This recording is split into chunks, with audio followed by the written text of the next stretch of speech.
Other questions? Hi. For the female lead role. Hi. Is it your first lead role also? And if it was, what did it feel like for you to be a lead role being a female? In a feature, it was my first lead role. Okay. Yeah. It was great. It was really demanding and challenging, but that's what's great about that sort of thing, you know? Like, yeah, it was amazing. I got to work with everybody, I think, at one point. Like, all of the cast, I mean, I think I had scenes with everybody at some point or another. Was there anyone that I didn't have scenes with? You. I didn't have scenes with you. No, but it was great. It was amazing. Yeah. Really good. Other questions?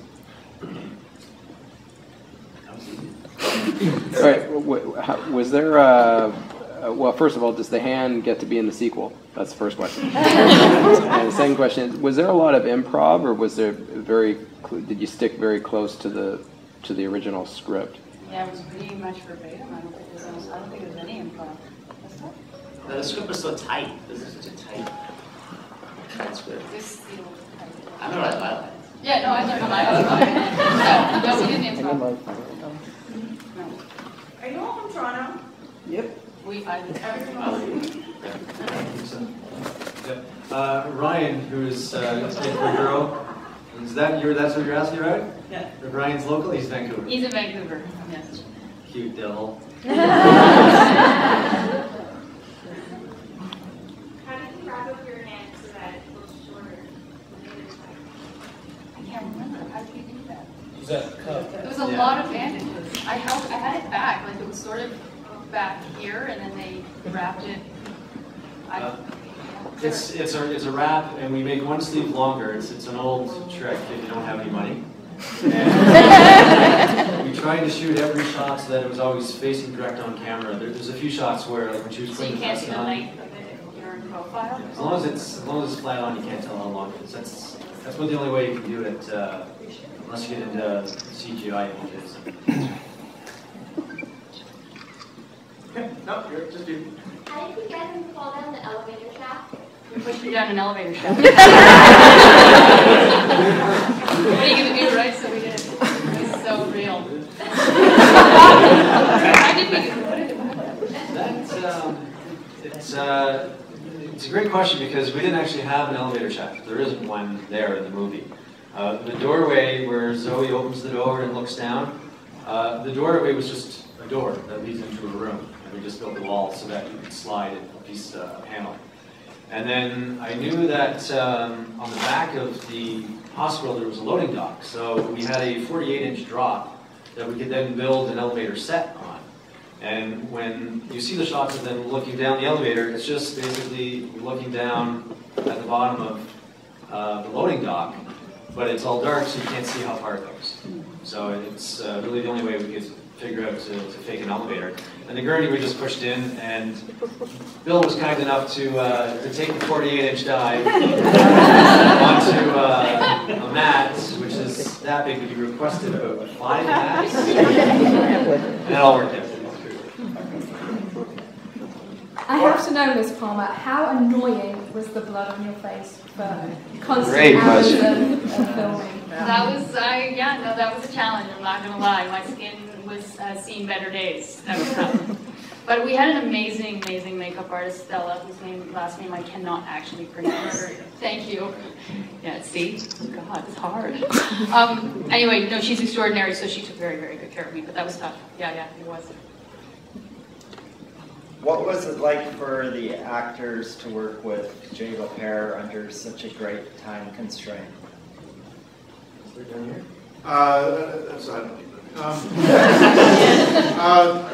Jason, right? Working with Jason? Yeah. It was a thrill because one thing about being an actor is when you show up on set and you're doing things and the director's really excited about it, the creative energy just keeps going. That's what it was like working with Jason. He was excited about everything, and it made us excited. So it was fun. It was a lot of fun. Jason's a very, very enthusiastic individual about everything. So he has a vision. He has a love for the old Korean films and how a use of violence, but almost like in a very poetic way of showing it. He wasn't afraid to use it in that way.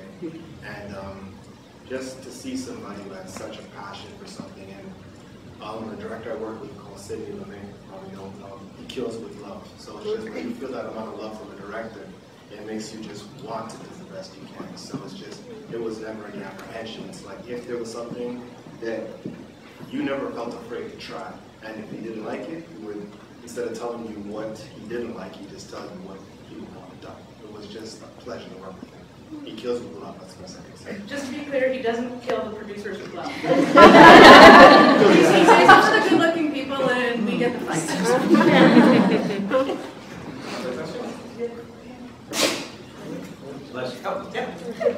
you train with any real cops? Did I? Yeah, for I the did students or not. anything? No, we didn't have time. It was a quick shoot. So we went headlong in. Yeah. Did we have? No, we didn't. No, we absolutely didn't. I'm sorry. It's a bit of time ago. I'm trying to, but no, we didn't. Yeah, we didn't have any technical advisor or, we just kind of went with it. But Jason does a lot of research. He's, apparently he has a bad habit of not being able to ask a police officer without stopping and asking what their best story is. So I think he was pretty... Been arrested 3 times. I think he's pretty good with his research. Other questions? Anyone? Anyone? Yep. Sorry, I'm going to ask 2 questions because I keep raising my hand. One is for bad guy number 2. I'm sorry, your name? Me? Yes. Oh, Merwin. Yes. Merwin? Yes. Okay. Did it take you a long time to perfect your accent? Did you take speaking classes for that, or was it just?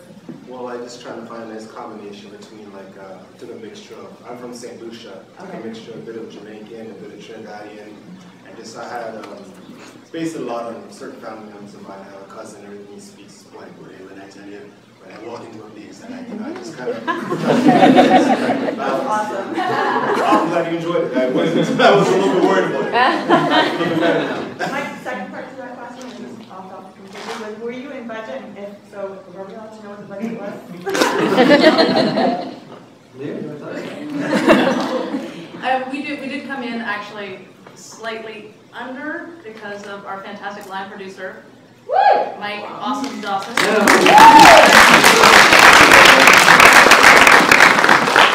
Justin, our PM here as well. Our whole production office was fantastic. So, I mean, now that we've got the promo stuff, we're well over, but the actual filming of it came in under, thanks to the great team that we hired. Well, we loved it. It was a great job.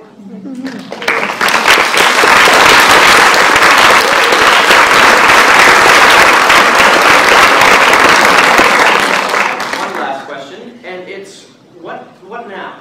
The film is awesome. Where is it going? What's it doing? Distribution deals, that sort of thing. Where will people be able to see it again? And how can they pay for it again and put money back in your pockets? And that sort of thing. We're going to Fantasia next week, which is pretty exciting. Yeah, that's Festival. the genre festival in Montreal. And we've got, ever since the announcement actually for both MIF and Fantasia, we've had a lot of outreach. So we've got a Canadian distributor on board, but we really want to sell it otherwise, and we're working hard on that. Cool. So internationally, do you have like sales agents working on different territories, or are you doing Canada, US, and then seeing what's next? We've got Canada, but we're looking at whether or not it makes sense to break up the US or keep it all together. And it just really depends on who's offering what. I mean, the DVD market has really shrunk. Yeah. So most places are looking for iTunes, video on demand, and broadcast. What about Netflix? VOD. Yeah, the VOD space has become huge as the DVD market has plummeted. Yeah. So that's kind of where things that are going to do some theatrical but make the bulk of their money up afterwards. Netflix, Hulu, well, in the States, Hulu. But up here, Netflix is huge, iTunes is huge. So when you see Cold-Blooded, download it on Netflix because it will put money in these guys' pockets because they work their asses off and deserve a We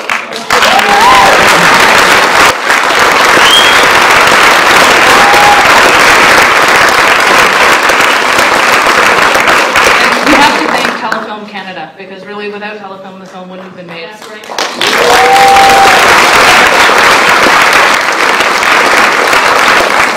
And thank you to Mississauga Independent Film Festival for having us today.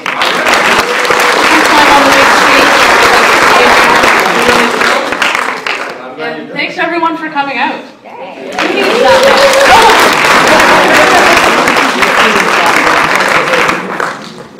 All right, so we're all headed over to Alice's, which is sort of on the other side of this massive suburban parking lot. But once you're there, we have the lounge area and the bar area is all ours. So if you guys can make it, I'm sure there's a lot of people who'd like to ask questions that are not to 300 people in a room and would just be to you. So it'd be great to have you guys there. Yeah, thanks.